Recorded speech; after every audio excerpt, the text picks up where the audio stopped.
welcome to my channel, and in this video is mag-unboxing tayo ng Kalimba from Lazada. Ayan, so ngayon is i-share ko sa inyo yung aking unboxing of Kalimba, and in order ko sa Lazada last June 23. So almost 1 week or more or less 1 week simula nung order ko to, and just today siya nakuha. And now, yan. So tingnan natin kung anong itsura and anong malaman ng nasa loob ng Lazada box. Okay. Lazada package. So, ito na guys. Yan. So, as you can see, well-wrapped naman siya. Okay. So, ilalagay ko sa description box or somewhere in the video kung saan ko siyang site or saan store ko siya nabili sa Lazada. And I think this cost for around 700 something. And yun. So, tignan nyo na lang later. Okay? So, nakwentang video. Anyway, so yun na. Buksan natin siya. Live. So, naka-bubble wrap naman siya. And wala akong bunti. So, pahirapan siya, no? So, kaya ako pumili ng Kalimba kasi parang gusto mag-acquire ng new skill. Working matay yung confidentiality dito. So, na tayo doon din. So, sasirain natin siya. Bubble wrap. Okay. So, excited na ako kasi yan. Naroon ako pagkitara pero konti lang din. So, I think to do this one. Kalimba. Okay? Yung Kalimba, kapag gusto nyo ma-relax, para siyang piano. Piano pero using your thumbs only to play it. Okay? So, ito na yung itsura niya. Siyempre, masira ko kayo para, pero yun na. Wala nang warranty guys. So, I'm not sure pala kung may warranty sila. So, anyway, ito na siya. No? Ngayon, buksan na po natin. Ano? Dito. Okay? So, kalat lang natin. Ganda naman. Okay. Epic fail talaga ang mag-unboxing. So, ayan na. Ito na. Charan! Charan! Okay, so, bago natin siya makita yung pinaka-actual Kalimba, meron dito book. I think ito, buksan natin siya first. Okay, to know about Kalimba. Yan, may mga instructions or steps kung paano tuning, chorba, ayan yun yung mga keys ng Kalimba. Yan. So, yan. Basta more on the instructions and kung ano yung mga keys ng Kalimba. Yan. Nakita niyo dyan. Nice. Diba?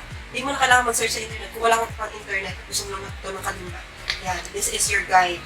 Tapos, meron din itong something. Parang ito yung set or kung ano yung laman ng box. Yan siya. So, parang Chinese yung nakasulat. Pero meron namang English translation. Ayan. Tapos ito naman ay naka-plastic siya. So, itong naka-plastic na to is, ito yung pamunas siguro. Diba pala, pamunas. At ito yung stickers. Yung stickers na ikakabit mo para dun sa mga key. Yan, para madalim siyang maintindihan. May red and green, tapos may mga letters din siya. Okay? Meron din siya. Kompleto. Meron na rin thumb something. Actually, naisip ko bibili pa ba ako nito kasi para daw to sa kapag kunyari beginner ka pa lang. So, syempre, baka magkapaltos ka or something. So, yan. Nice. Okay. And dalawa po siya. Syempre, dalawang kami gagamitin mo play ng Kalimba. And ang sasabi ko lang is, sukat naman siya sa daliri ko. So, kumbaga, kaya naman. Okay naman siya. Hindi mo siya rough or masakit or masikip. So, okay siya. Daming proseso. Char. Tapos, ito naman, meron siyang, oh my god, ito na. Ito na po ang ating Kalimba. Yan, wala nang naman. Aside from this one. Ito yung martilyo. Okay? Yung martilyo. And, na-watch ko sa mga videos din na ito yung ginagamit mo para mag-tune ka. Pupukin mo yung mga stainless chorba. So, later natin ito gagamitin. And ito na yung ating mismong Kalimba. Let's open. Ta-da! Okay. So, 3, 2, 1. Ang ganda! Ang smooth! Parang totoong gitara yung ano. Ang ganda to.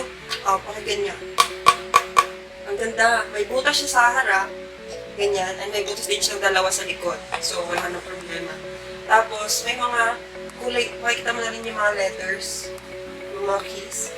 Yan. Siguro lang kaya may free na sticker kanina kasi parang gusto mas visible at pag beginner ka yung gagamitin mo. Pero yun na nga. So, try natin yung sound.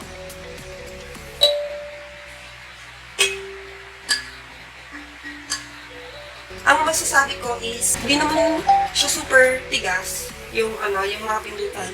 Pero di siya super lambot. Pero siguro masasanay na lang din yung kamay ko dito. Okay, practice tayo. Pero wala po akong alam. Okay, medyo nag-adjust ako. Parang feeling ko yung palm ko hindi kasya sa spaces or baka mahit ko yung mga katabi niya. Pero siguro with practice naman, kaya naman. So, maririnig yung sound. Parang it's advisable siguro kung may kuko ka. Kasi parang masakit din siya pag may dumatigas. Pero yan siya guys, kung makikita niyo. Yan, Senda, yung brand niya. Yan. Tapos ang ganda ng design niya, di ba? At smooth siya, sobrang smooth. Tapos yung kaliwa, so ito yung likod. Ito naman. Ayan. So makikita niyo rin dito. At dito. Ayan. So ito ay sobrang worth it, I think. Pero I still have to practice para malaman ko kung maganda talaga yung sound quality niya. Pero that's it for this unboxing video. Ayan, dito niyo po pala magagamit to. Pag daw po, i-tune nyo siya job. Pero ito-test ko muna kasi baka mamaya tune naman na siya. So, yeah. Ang masasabi ko dito sa to, it's worth it. It's worth the price. And not bad for the delivery. Siguro kasi nga may COVID tayo ngayon. So, medyo matagal siyang dumating for hindi siya 2-3 days lang. Pero, worth it siya. It's very good. So, expect me with my videos, with my future videos na mag-play tayo ng Kalimba. Let's go! Okay, that's it for today, guys. Bye-bye!